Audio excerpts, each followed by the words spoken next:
कमाल। आज की यह विशेष कक्षा नयनतर से आ गए भैया। मस्ती। पुराने महला मस्ती, पुराने बैकग्राउंड की ये आखिरी कक्षा है। अरे sorry sorry sorry sorry sorry sorry बस।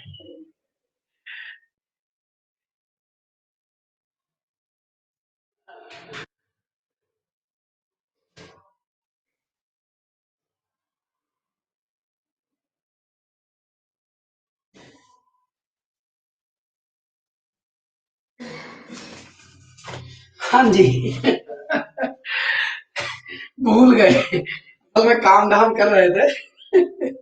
उसी काम धाम में आज ये ओल्ड बैकग्राउंड की, हाँ हाँ चलिए, ओल्ड बैकग्राउंड की लास्ट क्लास है। आ, तो हाँ, आ गए यूनिफॉर्म में।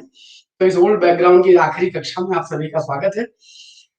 कल से, हाँ मॉर्निंग क्लास कल होगी। और अब इसके बाद ये व्हाइट बैकग्राउंड आपको नए सिरे से मिलेगा, लेकिन पुराना नहीं मिलेगा। तो आइए स्वागत करते हैं। आज फाइनली इधर जो कुछ सामान पड़ा था वो उठाने के लिए आए हैं, वो कक्षा यही ले रहे हैं।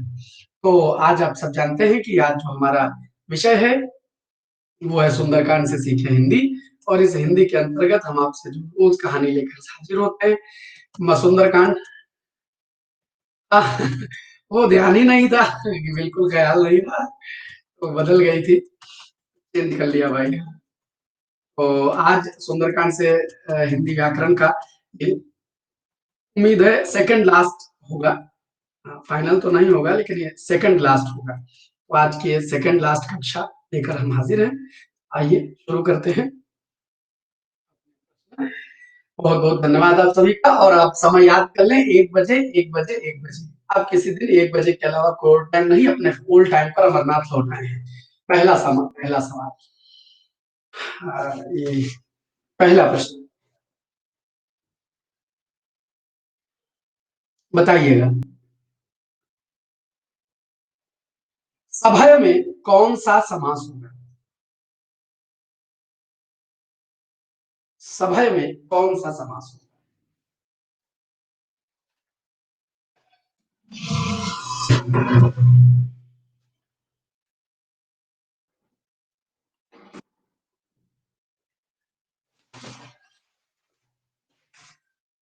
हाय हाय, ये क्या हुआ?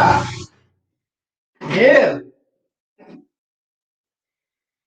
अभी बहुत कुछ सीखने जानने की जरूरत है बच्चा। चारों खाने चित्त, मात्र 17% जवाब। जय श्री राम, स्वागत है।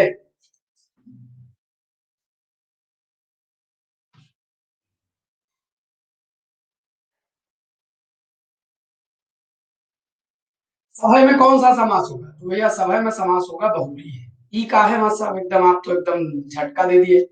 तो समझिएगा बच्चा, यदि कभी भी यदि कभी भी किसी भी शब्द के आरंभ में सा लग जाए उपसर्ग, जैसे सपरिवार है, और जैसे सकुशल, जैसे सविनय, सविनय, जैसे और कुछ भी सा लगा के, याद रखना है सुशोभित नहीं, सुशोभित नहीं। यदि किसी शब्द में सा का अर्थ क्या होना चाहिए? सह, सह यानी साथ। साथ के अर्थ में सा उपसर्ग का प्रयोग होने पर, सा उपसर्ग का प्रयोग होने पर बहुब्रीहि समास होता है। बहुब्रीहि समास अर्थ निकलेगा भय के साथ। हाँ, नहीं नहीं नहीं शिवांगी, ये एक विशेष नियम है। शाम को 5 बजे जब हम कक्षा ले रहे हैं तो आप उसमें देख सकते हैं। किसी भी शब्द में सा जुड़ जाए, सा जुड़ जाए तो सभय माने भय के साथ। तो इसका मतलब ये हुआ, जहां भी साथ के अर्थ में सा जुड़ेगा सब उपसर्ग किनारे कर देंगे और लौट के आ जाएंगे किसमें? बहुब्रीहि में। ये बहुत विशेष नियम है जो मैंने स्पेशली पढ़ाया है। जब बहुब्रीहि पढ़ाऊंगा तो आपको दोबारा बताऊंगा, ठीक है? तो याद रखिएगा, सभय, सपरिवार, सकुशल, सविनय, इन सबों में सदैव बहुब्रीहि मानेंगे। क्लियर? हाँ बहुब्रीहि। अच्छा, अरे अच्छा, मिला लो। बहुत बढ़िया, अब सही हो गया। अगला प्रश्न बताइएगा, बहुत गजब सवाल। वाग विलास में, वाग विलास में, स्वागत है सभी का बच्चा। वाग विलास में वो क्या कहते हैं, वो थोड़ा कौन सी फीलिंग होती है उसको क्या बोलते हैं, होम सिकनेस टाइप। हाँ, इस वाले मकान से कुछ कुछ वैसे फील हो रहा है। अरे नहीं बच्चा, 5 बजे यूट्यूब पर नहीं होती, 5 बजे की क्लास ऐप पर होती, प्लस क्लास है वो सारी का, प्लस क्लास है। तो वाग विलास में कौन सी संधि? बहुत गजब सवाल, बहुत ही गजब जवाब देने वाले आप सब। बच्चा जानकीपुरम विस्तार। अच्छा, रिकॉर्डिंग में देखा। अब आज शाम 5 बजे से अब सारा बैकग्राउंड वही का मिलेगा। और यह 58%। खाता खुला। कुछ लोग यहाँ संधि में जाते हुए, जिन्होंने संधि का रट्टा मारा है वही जा रहे हैं जड़ में। हाँ, पता चल रहा है हमको, ये जो रट्टा मारे हैं वही जा रहे हैं।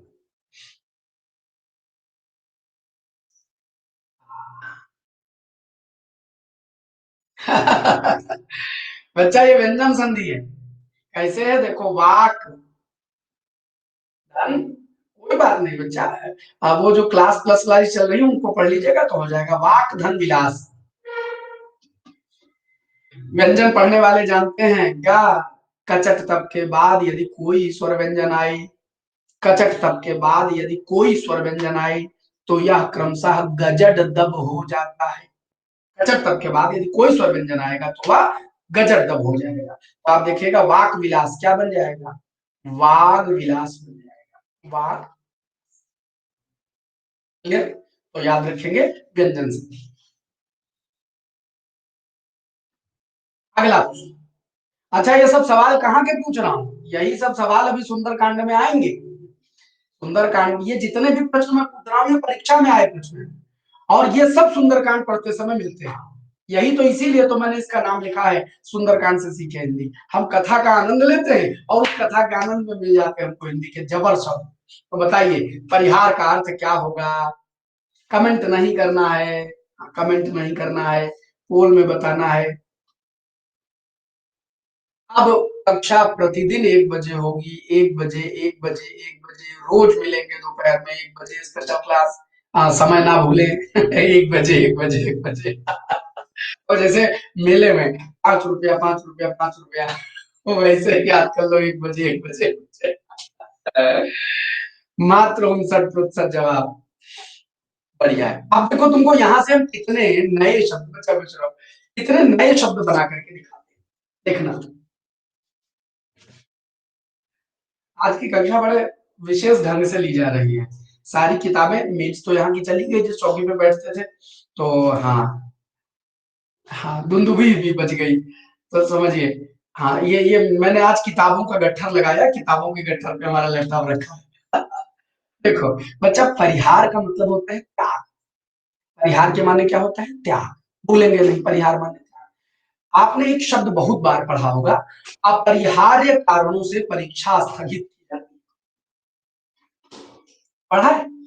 अपरिहार्य कारणों से, अपरिहार्य कारणों से परीक्षा स्थगित की जाती है, ये पढ़ा है। तो ये अपरिहार्य नहीं, विशेष नहीं होता, विशेष नहीं होता अपरिहार्य माने, समझना। परिहार का मतलब होता है त्याग देना, और अपरिहार तो परिहार्य का मतलब, देखो परिहार्य का मतलब किसी शब्द के अंत में या लग जाए, माने जो लिखा है उसके योग्य।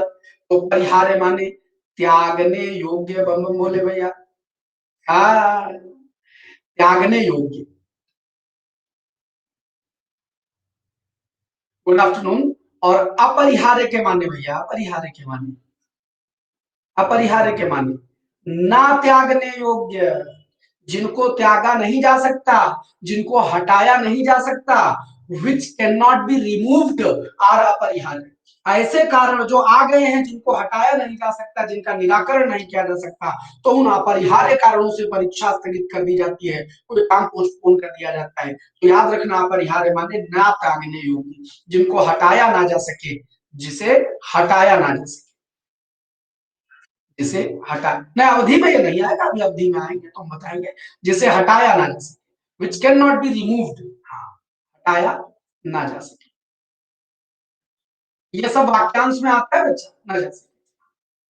नहीं नहीं, परिहार का मतलब निराकरण होता है, निदान नहीं होता है रत्न, निराकरण होता है। समथिंग विद, जैसे कोई ऑब्स्टिकल आया, कोई समस्या आई, आपने उसका निराकरण कर दिया, तो आप कहेंगे आपने समस्या का हल कर लिया, आपकी फीलिंग है।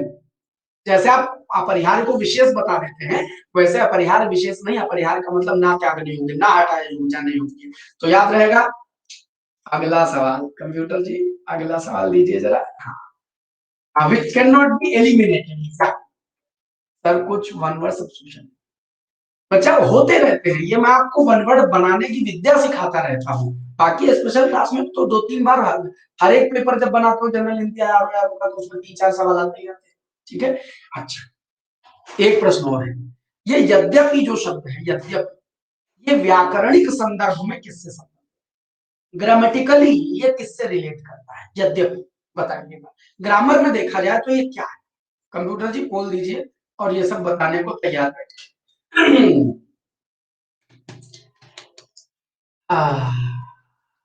हाय हाय हाय, दिल के टुकड़े टुकड़े करके मुस्कुराए चल दिए, ऐसे तोड़ेंगे। हाय, सी में भी, डी में भी, ए में भी, बी में भी, आदत है तोड़ने की। हाँ।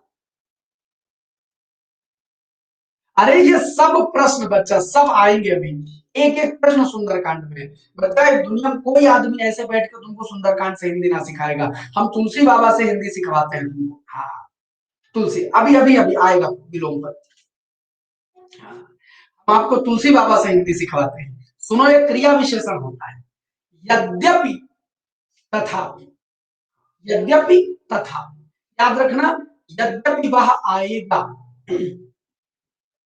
तथापि मैं उससे नहीं मिलूंगा। तो यद्यपि आएगा, तो यद्यपि तथापि किसकी विशेषता बताते हैं, किसकी विशेषता बताते, क्रिया की। तो जो क्रिया की विशेषता बताएगा वो क्रिया विशेषण हो जाएगा, कोई संज्ञा की विशेषता बताएगा तो वो खाली विशेषण हो जाएगा, कोई विशेषण की विशेषता बताएगा तो वो प्रविशेषण हो जाएगा।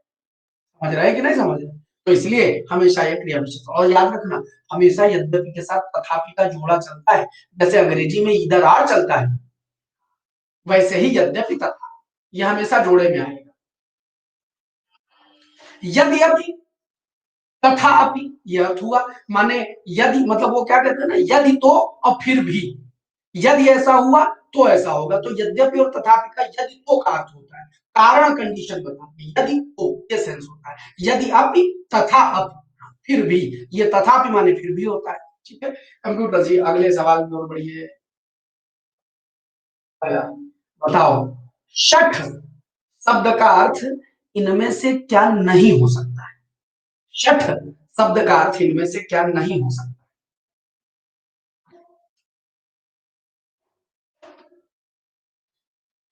शठ आएगा, आगे आएगा, जब वो सुख बोलेगा रावण को, तो रावण बोलेगा सुख को, क्यों बोलेगा ये अगले पद में आएगा।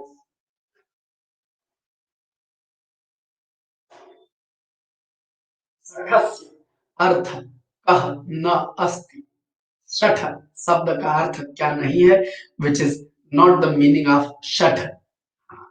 हिंदी, संस्कृत, अंग्रेजी तीनों का आनंद ले रहे हैं आप इस समय। हाँ, सठ सन समय बीरे कुटिल सन प्रीति, आय हाय। आज की जो कथा है बच्चा, ये तुम्हारी जिंदगी का सबक है, जो आज ये कथा मैं तुम्हारे सामने कहूंगा। अरे सुनो, सठ माने होता है दुष्ट, सठ माने होता है धूर्त, धोखेबाज। तो आप कहते हैं कि सठ, पाजी, चालाक, ऐसे शब्दों के लिए शठ शब्द का इस्तेमाल किया जाता है, हठ ही नहीं होता है शठ का। समझ गए? अच्छा, नहीं नहीं, यहाँ अनेकार्थी नहीं, सब एक अर्थ। नहीं नहीं, समझिएगा, ये शठ संस्कृत में है। आपने पढ़ा होगा शठे साठ्यम समाचरे, शठ संस्कृत में है। इसका तद्भव हिंदी में जब लिखते हैं तो सठ लिखते हैं, तो तद्भव रूप में हिंदी में जब बिगाड़ के लिखा जाता है तो ये लिख दिया जाता है। अच्छा। ये सवाल तो वाजिब है कि सेकंड लास्ट कक्षा में। अच्छा, इसके बाद सुन लो, जब ये खत्म हो जाएगा तो उत्तरकांड आरंभ करेंगे। तो जो सारे स्टूडेंट हिंदी साहित्य को मेंस का अपना सब्जेक्ट बनाने वाले हैं, उनका सिलेबस स्टार्ट हो जाएगा। बट वो स्टार्ट करेंगे हम फ्री क्लास में, क्योंकि जो मेन क्लासेस चलेंगी इतना डिटेल से नहीं। जैसे यहाँ सुंदरकांड से हिंदी सिखाता हूँ, अब आगे उत्तरकांड से हिंदी सिखाऊंगा। और उत्तरकांड हिंदी साहित्य का सिलेबस है, अगर हमारे तरीके से समझ में आ गया तो जब पन्ना लिख आओगे तो एग्जामिनर मजबूर होगा तुमको पास करवाने के लिए। तो हिंदी लिटरेचर वालों की खुशखबरी है कि सेकंड क्लास यानी अगले अगले मंगलवार के बाद उत्तरकांड की कथा का आरंभ होगा। ठीक है, तो आइए देखिएगा, इस पंक्ति में बताइए क्या है, छंद कौन सा है। हम अगर पढ़ देंगे तो तुम जान जाओगे, इसलिए मैं एक शब्द नहीं बोलूंगा, इसका पढ़ूंगा नहीं मैं। हाँ, हम पढ़ेंगे नहीं, बस आप बता दीजिए इसका अर्थ क्या।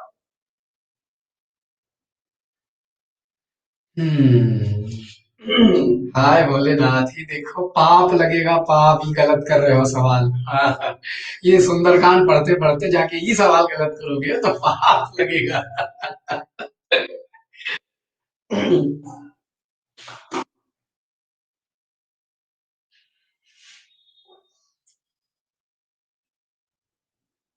हरिओम हरिओम। रश्मि रथी बीच में एक एक दो दिन रश्मि रथी करवाएंगे, फिर उत्तरकांड आरंभ कर देंगे। तो मंगल भवन मंगल हारी, नाई चरण सिरु चला सो तहाँ तहाँ। वो आएगा क्योंकि मजबूरी है। और कृपा सिंधु रघुनायक जहाँ, ऐसे जहाँ धुन में सेट करने के लिए करना पड़ेगा। मंगल भवन मंगल हारी, नाई चरण सिरु चला। अगर धुन आएगी तभी बजेगा, भाई दोहा नहीं है ये। देखो, दो एक तीन एक चार पांच छह सात आठ, नौ दो ग्यारह, दो तेरह, एक चौदह, दो 16। मात्रा गिन लो कितनी है, 16। 16 16 16 गिन लेंगे तो क्या हो जाएगा। नहीं, इससे कोई फर्क नहीं पड़ता रही। एक लाइन दे दीजिए, चौपाई में चार चरण होते हैं, मैं एक पंक्ति देकर के पूछूं बताओ किस छंद की है। भाई अगर मैं कहूँ मंगल भवन मंगल हारी, ये किस को छंद में निबद्ध है, तो 16 चरण है, 16 पर मात्राएं होंगी तो चौपाई में निबद्ध है, चौपाई हो जाएगा। तो इसमें क्या है, चौपाई। अरे बच्चा, चार चरण होते हैं, चार चरण होते हैं, लेकिन एक पंक्ति में 16 मात्रा तो होती है। अच्छा, तो संजना आप हमसे बातचीत कर लीजिएगा, क्लास के बाद आप हमको हमारे ग्रुप में मैसेज कर दीजिएगा। वैसे करना कुछ नहीं होता सब्सक्रिप्शन के लिए, बस आपको ये हमारा कोड याद कर लेना होता है जो आपको छूट दिलाएगा। समझना, ये कोड अमर ललित 10 है, एज इट इज स्क्रीनशॉट ले लो जब आप सेल्फ लेंगे। और बाकी बाय द वे कोई दिक्कत आवे करने को तो वो मैसेज बॉक्स है ना, अगर हमारा कांटेक्ट होगा तुम्हारे पास तो बात कर लेना, या मैसेज बॉक्स में हमसे बात कर। बहुत बहुत धन्यवाद। तो सुनिए, हाँ हाँ, तो आप हमसे मैसेज बॉक्स में बात कर लीजिएगा, या कांटेक्ट होगा तो कॉल कर लीजिएगा। सुनो, नाई चरण सिर चुला, तो इसमें क्या हो जाएगा, चौपाई हो जाएगा, चौपाई हो जाएगा। और यह आखिरी जलवेदार सवाल, फिर शुरू होगी आज की। जलधि का समानार्थी इनमें से कौन सा नहीं है। पर्यायवाची लाइन से छपी पड़ी है इसमें, समानार्थी या पर्यायवाची, जलधि का पर्यायवाची इनमें से कौन सा नहीं, जलधि का समानार्थी इनमें से कौन सा नहीं। हाय राम, चारों खाने चित। इसी को कहते हैं, हमको लगता है एबीसीडी चारों टुकड़ों में चला जाए, तो इसीलिए कहा जाता है चारों खाने चित। खुश रहिए। तो ये लाल लाल आंखें काहे दिखा रहे हो, मतलब गलत होगा तो हम हमारे ऊपर ही है।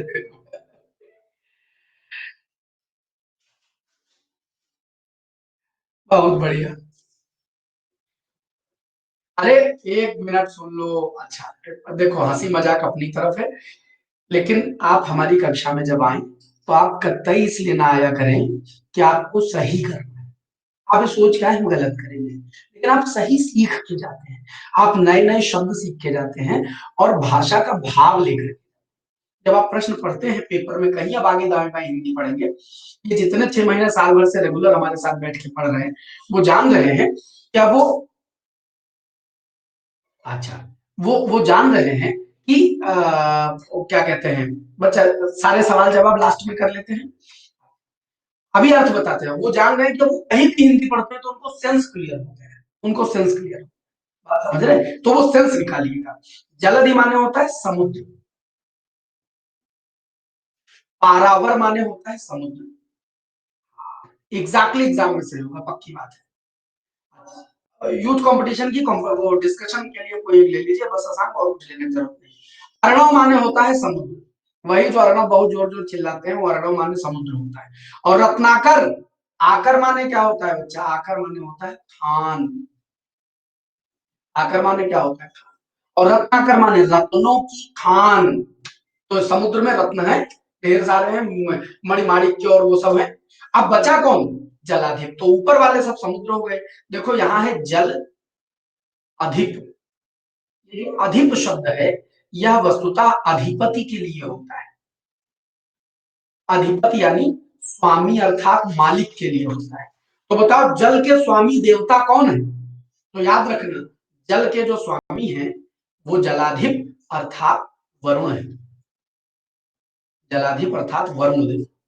तो याद रखना ये वरुण देव का पर्यायवाची, वरुण का। और अगर जलधि लिखा हो, वारिधि लिखा हो, अंबुधि लिखा हो, नीरधि लिखा हो, समुद्र की, पानी की पर्यायवाची में अगर धी लग जाए तो सब क्या बन जाएगा, समंदर बन जाएगा। लेकिन अगर अधिप लिखा है तो सब वरुण बन जाएगा, वरुण बन जाएगा। तो अधिप माने अधिपति स्वामी। अच्छा तो बताओ एक और मैं आपसे पूछता हूं, बताइएगा धनाधिप क्या होगा। अधिप माने अधिपति स्वामी, तो बताओ धनाधिप क्या होगा। बहुत बढ़िया। धन के मालिक कौन, कुबेर। बहुत बढ़िया। अब जब जोड़ना तोड़ना आ जाएगा एक बार, तो हिंदू कभी कुछ गलत होगा कहूँ अधिक लगा बता देंगे फलाने के मालिक, बात समझ रहे हैं, अधिक लगाने का शुरू होगा। तो अच्छा ये जो हम दोहा नंबर आज आपको पढ़ेंगे 57, ये पूरा 57 तक, उस 57 में आए हुए सभी प्रश्न है। देखो सभय, बहुब्रीहि समास, भय के साथ। और देखो ये तुमने कौन कौन से, परिहर माने त्याग देना। और देखो कितने कितने शब्द तुमने इसमें से निकाले, सब यहीं से निकाल के ले गए, तो कोई अपनी मर्जी से नहीं था। देखो ये यद्यपि, ये यद्यपि यहाँ लिखा गया, यद्यपि को यहाँ यद्यपि लिखा गया। और देखो चरण प्रहार, न कृपा सिंधु प्रणाम निज आपन गति उधारा, जलधि। ये जितने शब्द बना रहा हूँ 60, बहुत सारे शब्द हैं, ये जितने बनाए वो खाली इतने में से बना लेंगे। हाँ। अच्छा मैं रिफ्रेश करता हूँ, एक बार मैं रिफ्रेश कर लेता हूँ, काम आएंगे। मतलब आज आज का जो लेसन है ये सुंदरकांड से सीखे हिंदी तो है, लेकिन प्लस ये जिंदगी का सेशन है, ये लाइफ सेशन। हाँ सकोप में भी होगा, गुस्से के साथ होगा। अब आइए मैं कथा कहता हूँ। तो अब आपको मालूम है, पिछली कथा से मैं आपको जोड़ लेता हूँ, आप कोई कमेंट नहीं करेंगे। और आप समझिएगा कि रामचंद्र जी ने आदमी को जिंदगी जीने का संदेश दिया है। जितने मोटिवेशनल स्पीकर तुम सुने हो सब एक किनारे धर दोगे इस पद के आगे। जिंदगी को जीने का तरीका, आप कहते हो ना सर कोई लाइफ लेक्चर दीजिए, तो ये हम नहीं दे रहे हैं। आज श्री रामचंद्र आपको ये लाइफ लेक्चर देने जा रहे हैं, जीवन जीने का तरीका सिखाने जा रहे हैं। सुनना, सुनत सभय मन मुख मुस्काई, कहत दसानन सबहि सुनाई, भूमि परा कर गहत आकाशा, लघु तापस कर बाग। तो सुख और शरण, ये दो उनके कौन थे, रावण के दूत थे। और वो दूत कहाँ पहुंचे थे, रावण के सामने पहुंचे थे। और जब बच्चा वहां पहुंचे थे तो उन्होंने बताया अरे बहुत बड़े बड़े थे, और लक्ष्मण जी ने चिट्ठी लिख के भेजी, बड़ी तगड़ी सेना है, रामचंद्र जी की तो कृपा कृपा है। अब रावण खुन्नस में आ गया और उसने सब सुना, तो अंदर डरा, हाँ गुप्तचर दूत अंदर से डरा, सुनत सब है, डर के साथ। भीतर तो डर आ ही गया। अपना आदमी कोई ये बताए, बच्चा पूछ रहा, अपना आदमी को ये बताए सेना बहुत तगड़ी है, करोड़ों करोड़ तो उनके सेनापति। अब अंदर से दुख दुख होगी। तो सुनत सभय मन, मन में तो डरा लेकिन मुख मुस्काई, ऊपर ऊपर से हंस रहा है। अंदर से डगर डरने वाला जो आपको साबित नहीं करना चाहता वो यही करता है, जिंदगी समझने के लिए बच्चा। भीतर से डरने वाला बहुत मुस्कुरा मुस्कुरा के बात करने की कोशिश करेगा। अगर उसके अंदर कुछ चोट ले रहा है तो बाहर से वो आपको दिखाएगा। हाँ, बाहर बाहर से दिखाएगा। तो सुनत सब है, मन से तो डर गया, लेकिन मन मुख मुस्काई, चेहरे पे मुस्कुराहट बना के बोला, कहा दसानन सबई सुनाई। और दसानन यानी रावण, रावण ने सबको सुना करके कहा, क्या कहा, भूमि परा कर गहत आकाशा, जमीन पर पड़े हुए, भूमि परा माने जमीन पर पड़ा हुआ है, और गहत माने पकड़ लेना चाहता है आकाश। कौन, लघु तापस कर बाग विलासा। तो बच्चा लघु तापस किसको कहते हैं, वो आपको याद होगा, रावण रामचंद्र जी और लक्ष्मण जी को तपस्वी कहता है, तपस्वी। तो वो जो तपस्वी है, उसमें बड़े तापस यानी बड़े तपस्वी तो रामचंद्र जी, और लघु तापस माने छोटे तपस्वी कौन, लक्ष्मण जी। तो छोटे तपस्वी यानी लक्ष्मण जी को वो क्या कहता है, लघु तापस वाग विलास। मतलब वॉइस थोड़ी थोड़ी गूंजेगी, थोड़ी थोड़ी गूंजेगी, वाग विलास, वाक धन विलास, माने बातों के लक्ष्य छोड़ रहा है। हाँ, बता रहा है डर जाओ, सीता माता को दे जाओ, ये सब वो बातों के लक्ष्य छोड़ रहा है, बातों का विलास बना रहा है, और जमीन पर पकड़ पड़े होकर के मुझ आकाश यानी रावण को पकड़ लेना चाहता है। ये किसने कहा, ये रावण ने कहा। अब आगे जिंदगी का सबक लेना, तो सुनो, सुनत सब है मन मुख मुख मुस्काई, दसानन सबहि सुनाई, और भूमि पराकर गहत आकाशा, लघु तापस कर बाग विलासा, अब कह सुख नाथ सत्य सब बानी, समुझम ठाड़ प्रकृति अभिमान। तो सुख कहता है, हे नाथ, ये जितना मैंने कहा है, ये वाग विलास नहीं है, ये खाली बातों के लक्ष्य नहीं है।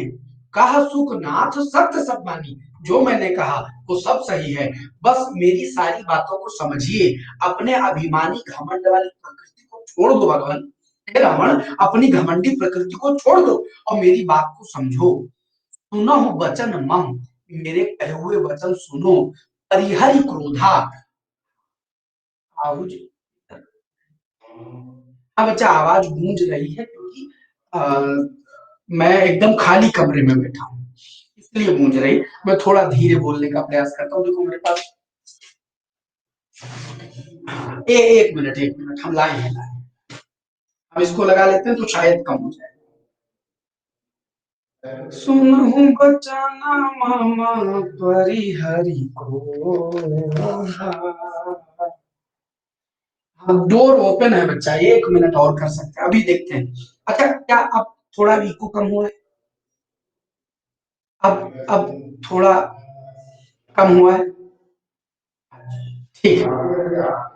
चलिए, तो सुनो वचन मम परिहरि क्रोधा, माने सुनो वचन मेरे, हाँ, क्रोध को, साउंड इसमें कम नहीं होता बच्चा, अपने क्रोध को त्याग करके मेरी बात सुनो, और नाथ राम संत जो विरोधा, हे नाथ, राम के साथ अपना विरोध त्याग।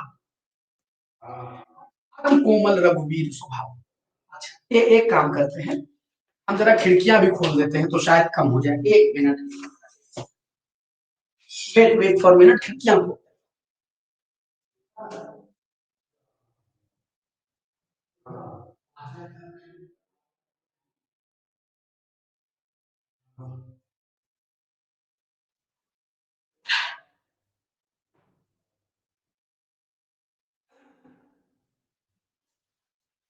जी, एकदम hello hello hello check, mic check, hello ऐसी वाली फीलिंग आ रही है ना।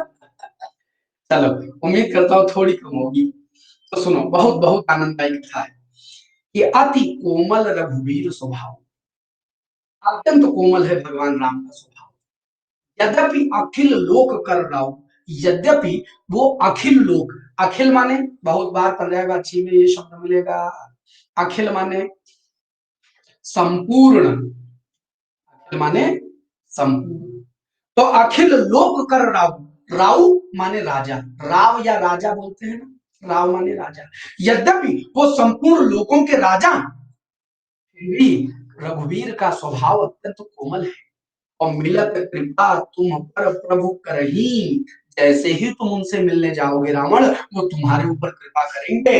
और उर अपराध न एकहु धरही, उर माने हृदय, लाख तुमने उनकी पत्नी का हरण कर लिया है, लेकिन यदि तुम क्षमा मांगने जाओगे तो अपने हृदय में तुम्हारा एक भी अपराध नहीं रखेंगे।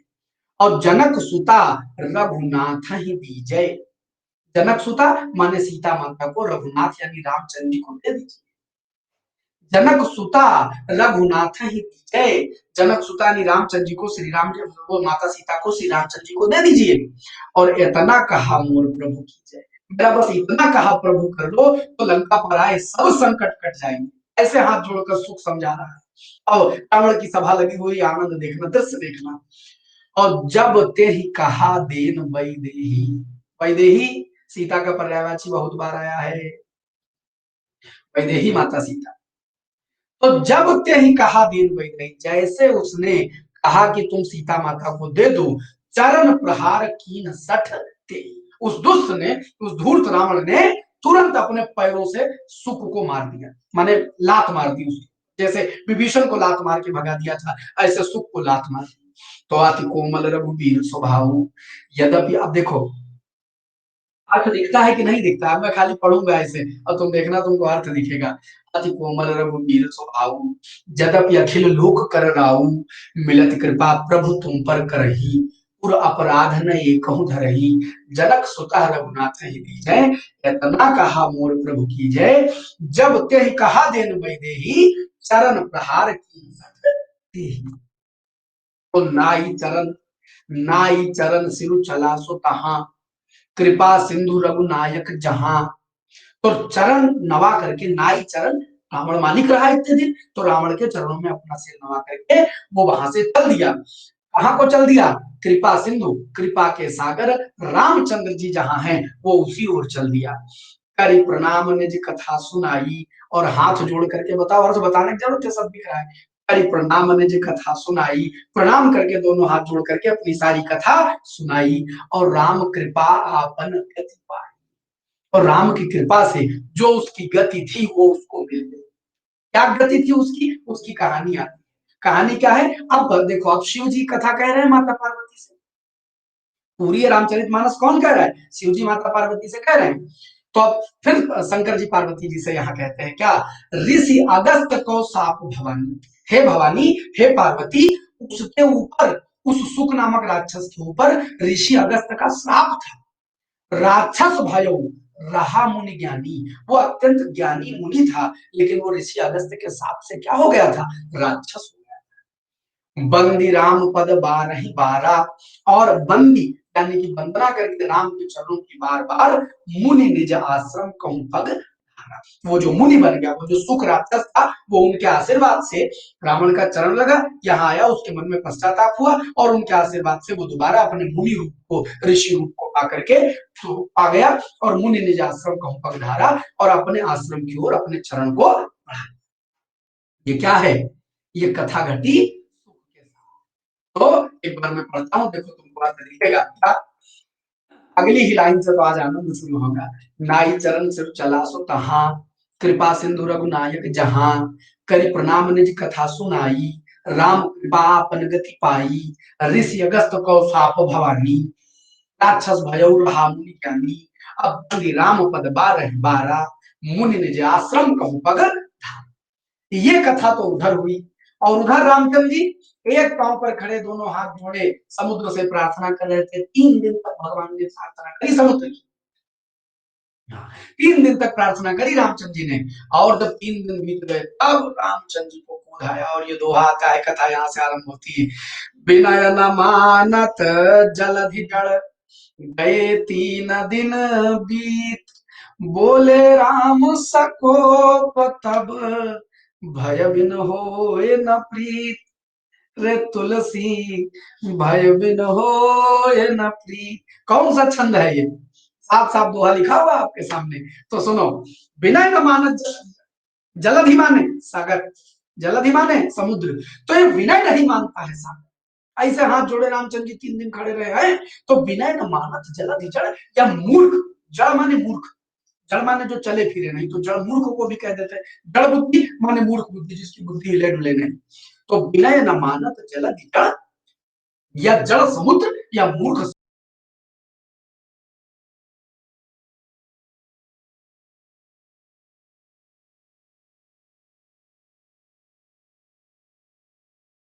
हो या न प्रीत, बिना डर के प्रेम नहीं होता है। हाय हाय हाय, जिंदगी का सबक है बच्चा। दुनिया के हजार मोटिवेशनल स्पीकर एक तरफ और तुलसी बाबा का सुंदर कांड एक तरफ। सुनो, जिंदगी का सबक दे रहा हूं तुमको, भय भी न होए ना। हाँ, तकोप माने गुस्से के साथ, तकोप गुस्से के साथ, कोप यानी गुस्से के साथ, कोप यानी क्रोध के साथ, के साथ। याद रखना, बिना भय के प्रेम नहीं होता। छोटा बच्चा, आप बहुत प्रेम करिए, बहुत प्रेम करिए, लेकिन अगर आपने अनुशासन नहीं रखा, अनुशासन नहीं रखा, मैं दोबारा अर्थ अभी पढ़ूंगा, पहले इस बात को समझ लो। यदि छोटे बच्चे पर आपका अनुशासन नहीं है तो बच्चा सारा प्रेम किनारे हो जाए। भय भी जरूरी है, आपकी आंखें देखकर बच्चे को डरना भी चाहिए। अगर वो डरा नहीं तो सब प्रेम एक किनारे जैसे बढ़ा हुआ है, जो करेंगे करेंगे, क्या कर लोगे। लेकिन अगर भय होगा तो प्रेम ताउम्र बना रहेगा। तो याद रखना, भय आवश्यक है, लेकिन भय दिखाने के लिए नहीं, स्वभावता होना चाहिए। ये नहीं कि तुम दिमाग लगा के डराओ, ऐसे नहीं, स्वभाव में आपको होना चाहिए। यदि गलत करोगे तो दंड मिलेगा। ये बात जीवन में संभाल के रख लीजिए। प्रेम से दुनिया चलती तो है, इसीलिए तो रामचंद्र जी 3 दिन हाथ जोड़ के खड़े हो गए। प्रेम से चलती है, लेकिन जब कोई प्रेम न माने तब भय दिखाना पड़ता है। तो याद, हाँ, सकोप में बहुब्री है बच्चा है। तो विनय न मानत जलधि जड़, यह मूर्ख समुद्र विनय नहीं मानता है। गए 3 दिन बीत गए हैं, बोले राम सकोप तब, और तब क्रोध के साथ रामचंद्र जी बोले, भय बिन होए न प्रीत, बिना भय के प्रेम नहीं। समझ रहे? अरे वाह, बहुत बहुत धन्यवाद शतक जी। तो आगे, आगे वाला तो कथा आनंदित है, हाँ आनंदित है। लेकिन पहले आने सकोप मतलब बच्चा देखो यहाँ लिख दिया, देखो अंशुमान, सकोप माने गुस्से के साथ, देखो लिखा है कि नहीं लिखा है, क्रोध के साथ। अब आगे जो पद आएगा, मन तो कर रहा है पढ़ पहले दे, लेकिन पढ़ेंगे तो प्रश्न सारे चले जाएंगे। आगे क्या है, लक्ष्मण बाण सरासन आनु, सोखो बारिद बिसिक कृसानु। लक्ष्मण बाण ले आओ, ले आओ तुरंत बाण, अभी मार दे तीर और ये जल के भस्म हो जाए, सूख जाए। ये वाला गुस्सा रामचंद्र जी का होगा। पहले इस पद में आए हुए हिंदी तुमको सिखा दे, क्योंकि हम सुंदरकांड से हिंदी सिखाते हैं, तो पहले हिंदी सिखा दे, फिर वो पद पढ़ेंगे। तो देखिएगा, जपा, बताओ, विशिख का समानार्थी इनमें से क्या नहीं। पर्यायवाची में बहुत बार, पर्यायवाची में आया है, बहुत बार एक एक शब्द आए हैं। ट्रिपल एससी, दरोगा, सिपाही, लोअर पीसेस, कोई परीक्षा ऐसी ना करवाया। हे भोले बाबा, जाए तो जाए कहाँ। सी और डी में चल रही है कांटे की, 37, 42, 42, 37। डी आगे भागता हुआ 42% के साथ। कल से 1 बजे प्रतिदिन, भूलेंगे नहीं, बहुत बीच में हाफजड़ रहा है टाइमिंग। अब कल से 1 बजे पर डे मिला करेंगे। हाय हाय, 36-41 पर मामला छूटता हुआ, और फाइनली मात्र 36% लोग सही हैं। बच्चा कोदंड माने होता है धनुष, और बाकी जितने लिखे हैं, हाँ, जितने लिखे हैं सब है तीर। विशिख तीर का पर्यायवाची है। शर, इतनी बार ये विशिख आया है, हाँ इतनी बार कि अब तक तो याद हो जाना चाहिए। शर तीर है, नाराज तीर है। अरे ये पुराने बैकग्राउंड में पूरा बैठ के क्लास ले रहे हैं, हाँ ये आज आखिरी इस बैकग्राउंड को देख लो, इसके बाद ये बैकग्राउंड अब दोबारा कभी नहीं मिलेगा। अब नया बैकग्राउंड मिलेगा, साल भर अनअकैडमी यही चला है इसी बैकग्राउंड में। सुनो, सिलीमुख तीर, अरे आए थे कुछ काम था यहाँ, बाकी था सामान वामान, ले गए, सब शिफ्ट हो गया। तो विशिख तीर, शर तीर, नाराज तीर, बच्चा सिलीमुख अनेकार्थी शब्द है। हाँ, सिली मुख अनेकार्थी शब्द है। एक अर्थ इसका भौरा होता है और एक अर्थ इसका तीर होता है। यहाँ तीर का अर्थ लिया जाएगा क्योंकि उदंड का अर्थ क्या है, धनुष है। अगला प्रश्न, त्रिशानु माने, त्रिशानु का अर्थ बताइए, क्या नहीं। त्रिशानु का पर्यायवाची इनमें से क्या नहीं है। त्रिशानु का अर्थ इनमें से क्या नहीं है। अरे वाह, बहुत गजब, गजब।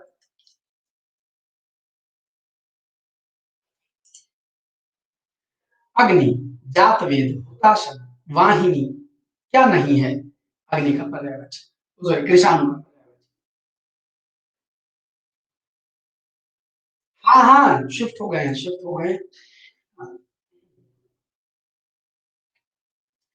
बच्चा वाहिनी माने बहा कर ले जाने वाली, बहा कर या वहन करने वाली। वहन करना माने बहाना, वहन करने। हाँ पहुंच गई, पहुंच गई। तो वाहिनी नदी को कह सकते हैं। और बच्चा कृषाणु आग है, अग्नि आग है, जातवेद आग है, हुत आसन आग है। मैंने बहुत बार बताया है। हाँ जा, अरे ये हम किताबों से आज ही जा गए हैं अविनाश। ये किताबें उनको मालूम ही नहीं है कि जातवेद सही शब्द है, जातदेव लिख देते हैं। उनको मालूम है नहीं, उनको लगता है अग्नि में देव लगा दो। बच्चा जातवेद अग्नि को कहा जाता है, जातदेव दोनों लिखा जा सकता है। पहला वाला ज्यादा प्रचलित है, सेकंड वाला कम, लेकिन दोनों लिखा जा सकता है। सुनो, जात देव कोई शब्द नहीं है। जो भी किताब ऐसा लिख रही है वो किताब गलत लिख रही है। अग्नि के लिए सब समझा दे रहे हैं। अग्नि के लिए पर्यायवाची होता है जातवेद। क्यों? ये जितना वैदिक कर्मकांड है, वेदों का जो आधार है वह अग्नि है। तो जात वेद जहां से वैदिक कर्मकांडों का जन्म होता, जात माने जन्म, वेद माने वेद। तो जो वैदिक कर्मकांड है उनका जन्म अग्नि से। अग्नि न हो तो यज्ञ नहीं है, और यज्ञ नहीं है तो फिर वैदिक धर्म नहीं है। वैदिक धर्म के लिए यज्ञ आवश्यक है। तो जात वेद कहा जाता है, जात वेद कोई शब्द ही नहीं। मैंने कई बार आपको कर्मकांड की किताबों से दिखाया है कि जात वेद होगा। अच्छा, और हुत आसन, इसमें दो शब्द हैं, हुत धन आसन। स्वागत है सभी का बच्चा, नमस्ते। आसन माने होता है भोजन, अहुत माने आहुति। तो जो आहुति डालते हैं, तो जो आहुति को भोजन के रूप में ग्रहण करे वो कौन? हुतासन। आहुति को भोजन के रूप में ग्रहण करे वो कौन? हुतासन। इसलिए अग्नि को हुत असन अर्थात आहुतियों का भोजन कहा जाता है। तो याद रखेंगे हुतासन। और अग्नि, अग्नि है। विषाणु क्यों कहते हैं आग को? इस माने दुबला पतला। और आग किसी भी चीज को दुबला पतला कर देती है। आग किसी भी चीज को दुबला पतला कर देती है। तो क्या हो जाता है? विषाणु किसी भी चीज को सिकोड़ के दुबला पतला कर देती है। ठीक है। और वाहिनी मतलब वहन करने वाली। तो मतलब क्या है, जो अगर आपसे कह दे कि निर्वाहिनी, तो नदा नदी। हाँ हो जाता है बच्चा। निर्वाहिनी तो नदी को बहा दे, वो पानी को बहाने वाली। हंस वाहिनी तो जो हंस पर जिन्होंने हंस को वाहन बना लिया, तो वहां वाहन से वाहन आ जाएगा। तो आप समझेंगे वाहिनी वहन करने वाली। तो यही एक अग्नि ने। हाँ, अगर वह नहीं लिखा होता, वह नहीं, तो यह आग होता है। वह नहीं, ये आग होता है। लेकिन वाहिनी आग नहीं होता है। उम्मीद करता हूं ये बात आपको समझ में आ गई है। अगला, मकर उरग झस अकुलाने, तो उसमें आएगा अकुलाने। तो मकर उरग और झस का क्रमशः पर्यायवाची क्या हो? लाइन से पर्यायवाची जिसमें लिखा हो वो कौन सा है? मकर उरग झस गन अकुलाने। जब हनुमान रामचंद्र जी अपना अग्निबाण चला देंगे, तो अग्निबाण देख करके सब ये मगरमच्छ तो क्या कहते हैं, मकर और उरग और जो झस है ये अकुलाएंगे भी। वाह, वाह रे वाह, दिल खुश कर दिए 81%। अरे मैंने 100 दिखा देते तो तनी मन खुश हो जाता कि मकर से मकड़ी कहाँ गई हम जान नहीं पाए। बहुत बढ़िया, बहुत बढ़िया। 77 में क्या कहें, हाँ ठीक है, एवरेज है, एवरेज है। सुनो भाई, मकर उरग झस।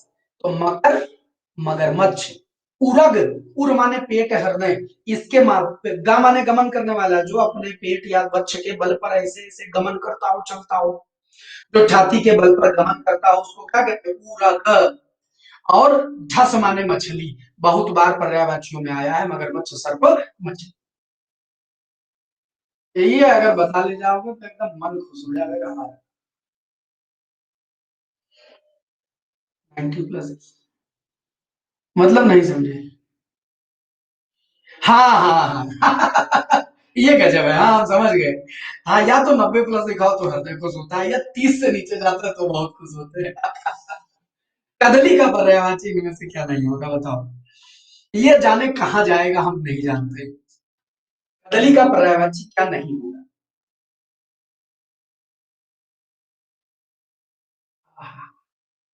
दिमाग लगा ले गए हो, ये पक्का खोपड़ी लगा रहे हो और कुछ नहीं कर रहे हो, खोपड़ी लगा रहे हो, ये खोपड़ी लगा रहे हो, वरना हमको 30 के भी नीचे जाने को उम्मीद थी।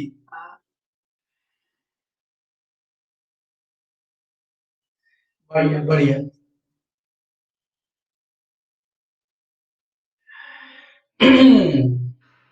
खोपड़ी लगा रहे हो, यही पढ़ा नहीं आपने, वारण वल्लभ कहाँ पढ़ा होगा, वारण वल्लभ कहाँ पढ़ा होगा। देखो, पर्यायवाची कदली माने केला, बच्चा केला को गुच्छ फल कहा जाता है, गुच्छे में आता है। कदली का नाम रंभा भी है, और कदली को वारण वल्लभ भी कहते हैं। कदली माने बस ककड़ी नहीं होता है, वारण वल्लभ। हाँ, चलेगा चलेगा। तो समझिए, कदली बच्चा गुच्छ फल रंभा वारण वल्लभ, और कदली का पर्यायवाची ककड़ी नहीं होता है। वारण संभवतः वो जो बंधनवार सजाए जाते हैं, उनमें सबसे श्रेष्ठतम केले के सजाए जाते हैं, इसीलिए शायद वारण वल्लभ यानी वारण में श्रेष्ठ ऐसा शब्द कहा जाता होगा। लेकिन बाकी नाम है इनकी, कोई कथा तो मैं नहीं जानता, लेकिन गुच्छफल रंभा और वारण वल्लभ ये कदली केले को कहे जाते हैं, बाकी किसी को नहीं। समझ गए। अब आइए, कथा का आनंद दोबारा लीजिए। हाँ, इसी में तुमको जिंदगी का संदेशा रामचंद्र जी ने दिया है। क्या दिया है, तो मैं कथा खत्म करता हूँ, वहीं से पिछली तरह से जोड़ता हूँ। क्या, विनय न मानत जलधि जड़, गए 3 दिन बीत, बोले राम सको तब, भय बिन होए न प्रीत। माने 3 दिन बीत गए हैं और रामचंद्र जी तब गुस्से में बोले कि भाई के बिना प्रेम नहीं हो सकता। लक्ष्मण बाण सरासन अनु, लक्ष्मण, अच्छा, अच्छा बताओ, सरासन माने, सरासन किसका पर्यायवाची, ये सवाल बनाना भूल गए हैं लेकिन पूछ लें, सरासन किसका पर्यायवाची। कमेंट बताओ जल्दी से, सरासन।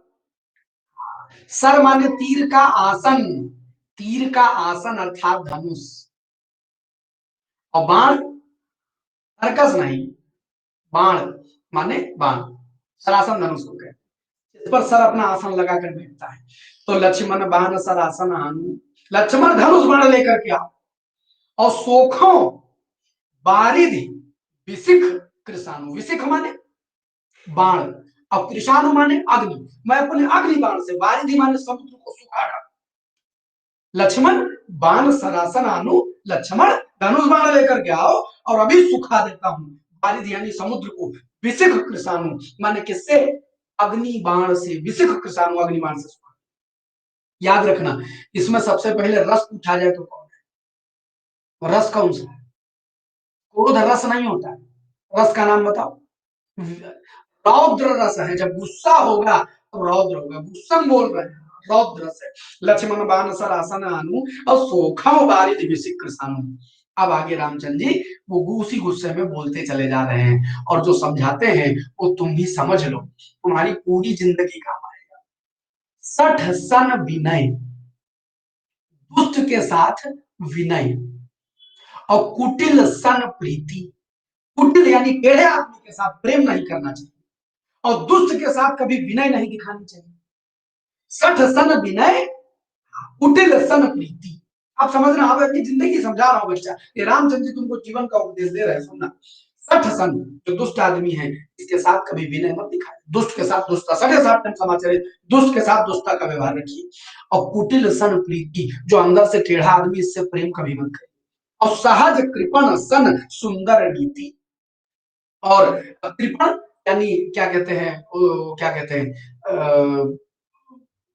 जो लालची होते हैं, जो कंजूस होते हैं, कृपण, तो इनके साथ सुंदर, मतलब इनके साथ आप सहज हो जाइए, इनके साथ आप मतलब नॉर्मल जीवन, तो कंजूस आदमी के साथ आपका जो जीवन है वो सहज नहीं रह सकता, तो सहज मत होइए, तो उसके साथ पहले दिमाग लगा के बचिए, बचा के बचे रहिए। और क्या, सुंदर नीति, तो उसके साथ क्या कहते हैं, कृपण के साथ सुंदर नीति नहीं अपनाएं, कृपण के साथ कृपणे रहेंगे, आप उसको लाख ज्ञान दे दीजिए, लाख ज्ञान दे दीजिए, लेकिन वो समझेगा नहीं। तो सहज कृपण सन सुंदर नीति, और ममता रत सन ज्ञान कहानी, जो लोभ मोह में फंस गया है, जो ममता में पड़ा हुआ है, उसको तुम ज्ञान की कहानी मत सुनाओ, नहीं सुनेगा।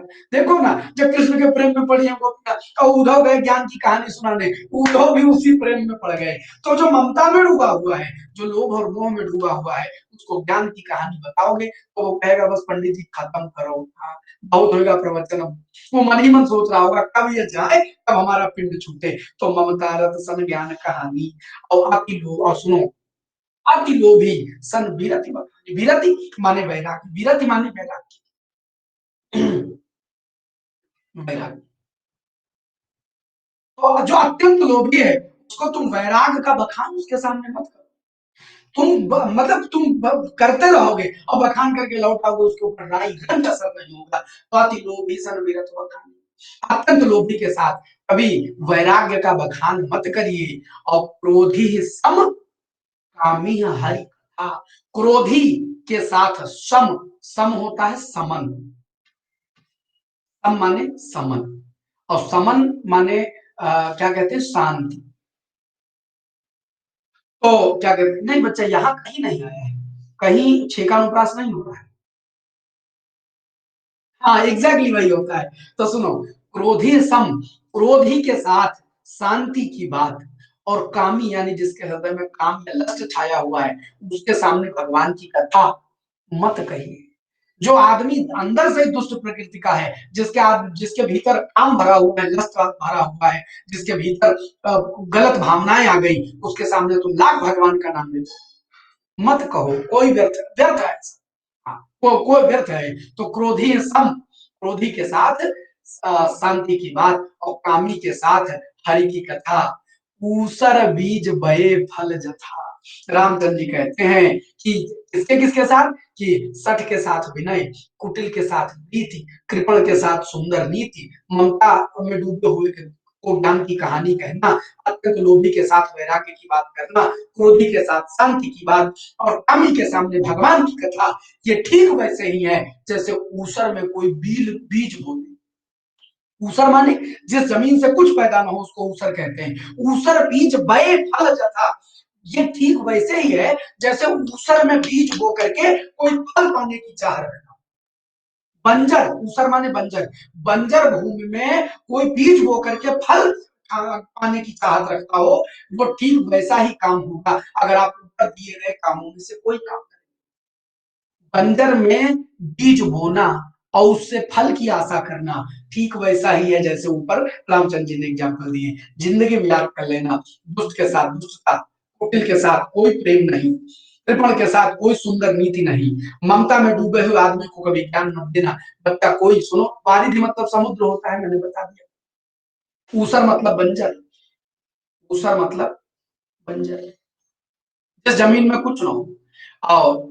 और बड़ी गजब बात बताता हूँ, कोई किसी के चक्कर में फंस गया हो, अब आप उसको लाख बताओ बहुत खराब आदमी है, अरे वो तुमसे झूठ बोल रहा है, वो ये कर रहा है, तुम उसको साक्ष्य भी दिखाओ, साक्ष्य, हाँ देखो हमने देखा है उसको, फोटो भी खींच के ले आओ, तो भी वो कहेगा नहीं तुम गलत कह रहे हो।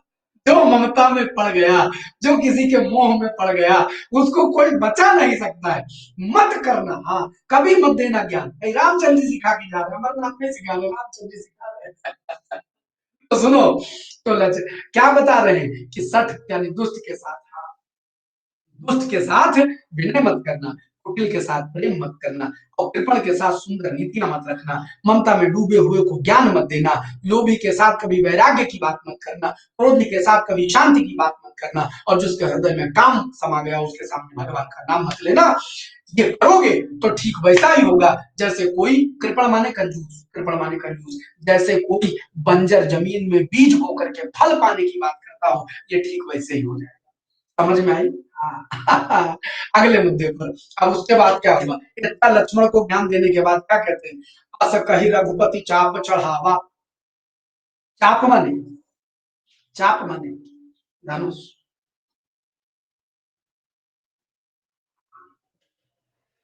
अस कही रघुपति चाप चढ़ावा, ऐसा कह करके रामचंद्र जी ने धनुष चढ़ा दिया। अस कही रघुपति चाप चढ़ावा, यह मत लक्ष्मण के मन भावा। ये बात लक्ष्मण को बड़ी पसंद आई। जब लक्ष्मण जी वो रामचंद्र जी विनय करने गए थे, कहते अरे ये क्या करने जा रहे हैं, ये तो कायरों वाली बात है, वहां तुरंत धनुष बाण मार दीजिए। अब उधर हाँ, तो इधर क्या हुआ, एकदम हृदय प्रसन्न हो गया लक्ष्मण का। यह मत लक्ष्मण के मन भावा। हाँ, और संधान्यो प्रभु विसिख कराला, ये घा लिख गया या धा हो, संधान। संधान करना मतलब तीर चढ़ा देना। संधान्यो प्रभु विसिख कराला, विसिख माने बाण। अब तक तो याद हो गया होगा विसिख, और कैसा कराल विकराल बाण रामचंद्र जी ने धनुष पर संधान कर दिया, माने चढ़ा। तो संधान, तो यह अस कही रघुपति चाप चढ़ा, ऐसा कह करके रामचंद्र जी ने धनुष चढ़ा दिया। और यह मत लक्ष्मण के मन भावा, यह बात लक्ष्मण के मन में आ गई, पसंद आ गई। संधानो पर विषेक कराला, रामचंद्र जी ने भयानक बाण का संधान किया, और उठी उदधि उर अंतर ज्वाला। उदधि माने भी समुद्र, उदधि माने समुद्र। तो उठी उदधि उर अंतर ज्वाला, और उदधि यानी समुद्र के उर माने हृदय में भयानक ज्वाला उठी। तो अग्नि बाण चढ़ा दिया था रामचंद्र जी ने, मतलब ये डर हुआ कि अब तो जला दिए जाएंगे। तो उठी उदधि उर अंतर ज्वाला, और मकर उरग झस गना कुलानी। मकर माने मगरमच्छ, उरग माने सांप वाप जो गुजर उसमें समुद्री सांप वाप रहते हैं, झस माने मछलियां, तो गण माने लोग। तो मकर उरग झस गण, तो मछली मगर आदि लोग अकुलाने अकुला गए कि हाय अभी अग्निबाण आएगा, हमारा सबका क्या होगा। कराल माने विकराल बच्चा, कराल माने विकराल। और जरत जंतु जल निधि जब जाने, जल निधि माने भी संधान, मतलब होता है चढ़ा देना, तीर चढ़ा देना। संधान नहीं, संधान का मतलब होता है तीर चढ़ा देना, तीर चढ़ा देना। उसके बाद मंत्र पढ़े क्या करें, तीर ऐसे खींच लेना चढ़ा करके, इसको संधान कहते हैं। तो बच्चा देखो, समुद्र की पर्यायवाची तो उदधि, जलधि, जलनिधि, ये सब समंदर है, जलनिधि सब समुद्र है। तो मकर उरग झस गना कुलाने, जरत जंतु जल निधि जब जाने, और जलते हुए जंतुओं को जब समुद्र को लगा, तो कनक थार भरी मणि गण नाना, विप्र रूप आयो तजिमाना। तो कनक माने सोना, थाल में सोना भर करके और विविध प्रकार की मणियों को भर करके, मणिगण नाना, मणि समुद्र के पास रत्न रत्न है, तो मणि आदि मणि मणि माणिक्य और स्वर्ण को एक था सोने की थाल में सजा। झस माने मछली, बच्चा अभी शुरू में पूछ चुका हूँ, झस मछली का पर्यायवाची, इसीलिए प्रश्न पहले पूछ लेता हूँ ताकि दोबारा आपको ये याद हो जाए बार बार आके। तो कनक थार सोने की थाल में मणि माणिक्य सजा करके, और क्या विप्र रूप ब्राह्मण का। हाँ, जरत इसमें अनुप्रास है, बहुत गजब बहुत गजब। देखो, जरत जंतु जलनिधि जब जाने, जा जा जा जा जा आ गया अनुप्रास, कौन सा अनुप्रास, वृत्ति अनुप्रास हो जाएगा, वृत्ति अनुप्रास हो जाएगा। तो समझिएगा, तो विप्र, तो कनक था सोने की थाल में तमाम सारे मणि माणिक के सजा करके, विप्र यानी ब्राह्मण का रूप बना करके, अपना मान यानी घमंड को त्याग करके समुद्र आया रामचंद्र जी के साथ, समुद्र आया रामचंद्र जी के साथ। कैसे, तो अब समझ जब आ गया, तब तुलसी बाबा ये दोहा लिखते हैं, और तुम्हारी जिंदगी को फिर से एक सबक देते हैं तुलसी बाबा। क्या है, काटे ही पई कदरी फरई, कोटि जतन को सींच, और विनय न मान खगेश सुन, डांटे ही पई नव नीच। अच्छा, याद रखना, दो लोग ये कहानी सुना रहे हैं, तो दोनों का जिक्र बीच बीच में आता है। भगवान शंकर ये कथा माता पार्वती से कह, और काकभूषुंड ये कथा गरुड़ को सुना रहे हैं, गरुड़ को सुना रहे हैं। गरुड़, और गरुड़ को क्या कहते हैं, गरुड़ को क्या कहा जाता है, वो खगेश कहा जाता है। तो खगेश गरुड़ का पर्यायवाची है। तो काकभूषुंड महाराज गरुड़ से कहते हैं क्या, विनय न मान खगेश सुनो, विनय से नहीं मानते हैं खगेश है गरुड़, विनय से नहीं मानते हैं, डांटे ही पैनव नीच, यदि कोई अधम है नीच है, तो वो डांटने से ही मानेगा, डांटने से ही मानेगा, प्रेम से विनय से नहीं मानेगा। और पहली लाइन क्या गजब लिखी है बच्चा, काटे ही पै कदरी फिरे, कोटि जतन को सींच, केला जो होता है काटने पर ही फल देता है। केले का पेड़ लगाया जाता है, एक बार वो फल दे देता है। अब अगर आपको उसमें से दोबारा फल पाना है तो उसको काट दीजिए, तभी वो फलेगा। तो काटे ही पे कदरी फरे, काटने पर ही केला फल देता है। लाख आप उसको सींच डालिए लेकिन फल नहीं देगा, लाख सींच डालिए लेकिन फल नहीं देगा। तो काटे ही पे कदरी फिरे, कोटि जतन को सींच, काटने पर ही केला फलता है, लाख जतन करके कोई से सींच दे। और विनय न मान खगेश सुन, विनय न मान खगेश सुनो, तो विनय नहीं मानते हैं खगेश है गरुड़, सुनो कि विनय से कौन नहीं मानता है। डांट नहीं नीच, जो हृदय से आत्म है, जो अंदर से नीच है, जिसकी प्रकृति नीच है, वो डांटने से मानेगा, विनय से कभी नहीं मानेगा। तो जीवन में जब कोई आधम तुच्छ प्रकृति का आदमी मिल जाए तो समझ लेना केला जैसे काटने पर फल देगा, ऐसे ये डांटने पर बात मानेगा। तो कहिए, बताओ जिंदगी के, हाँ बीच से तने से काट देते हैं। बताओ इतने गजब गजब बातें कौन सिखा पाएगा तुमको? जिंदगी में कोई ये सबक सिखाएगा? ये जिंदगी सिखाई जाती है सुंदरकांड, जिंदगी। जीवन में ये कौन सिखाएगा तुमको नीति की बातें? ये नीति की बातें सब इसमें लिखी है जो मैं आपको बताता हूँ। तो सुंदरकांड से हम हिंदी भी सिखाते हैं और सुंदरकांड से हम जिंदगी भी सिखाते हैं। और कथा का आनंद तुम्हें से मिलता है। तो बच्चा उम्मीद करता हूँ। अच्छा अब दो पद और बचे, और वो दो पद से अगले मंगलवार, अगले मंगलवार को इसका अंतिम पद आएगा और उस दिन सुंदरकांड, सुंदरकांड का अंत होगा। सुंदरकांड उस दिन समाप्त होगी और सुंदरकांड के बाद आगे की कथा होगी। तो आपसे रामचंद्र की जय, बहुत बहुत धन्यवाद। बहुत धन्यवाद। ये हमारा फोटो है, पहचानिए अमरनाथ। और जब भी आप कभी सब्सक्रिप्शन लीजिए तो use this code Amar Lalit, use this code Amar Lalit. बात समझ गए? समकर होगा बच्चा, समकर। और याद कर लीजिए रोज 1 बजे, रोज 1 बजे, रोज 1 बजे, रोज 1 बजे। आप कोई टाइम चेंज नहीं होगा। स्पेशल क्लास 1 बजे, प्लस क्लास सुबह 8 बजे, रात शाम को 5 बजे। प्लस क्लास सुबह 8 बजे, शाम 5 बजे। बात समझ गए? हाँ हाँ भंडारा करेंगे तो, हाँ हाँ भंडारा तो करबे करेंगे भाई, भंडारा चाहिए इनको। सुंदरकांड खत्म करके भंडारा के चलिए। नहीं नहीं नहीं, उसका आनंद नहीं है। आप समझिए कथा में फिर वो वही जाते हैं जो बुढ़ापे में आ जाते हैं, उनको लगता है कि बच्चा ये सिलेबस है, ये आईएएस का सिलेबस पढ़ा रहा हो, तुमको क्या लग रहा है कहानी सुना रहे हैं? ये आईएएस के सिलेबस में सुंदरकांड है। जो भी आईएएस में सब्जेक्ट लिए हैं, अगर ये पूरे मेरे सारे एपिसोड देख लेंगे, सुंदरकांड का एक भी प्रश्न से गलत नहीं होगा।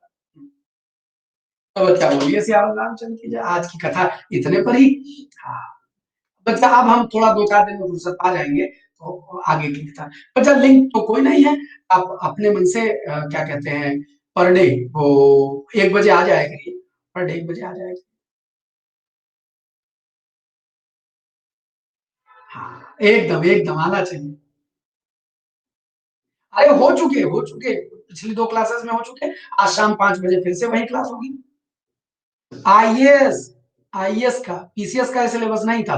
उत्तरकांड यूपी पीसीएस में है और सुंदरकांड यूपीएससी में है। यूपीएससी में सुंदरकांड है, यूपीपीएससी में उत्तरकांड है।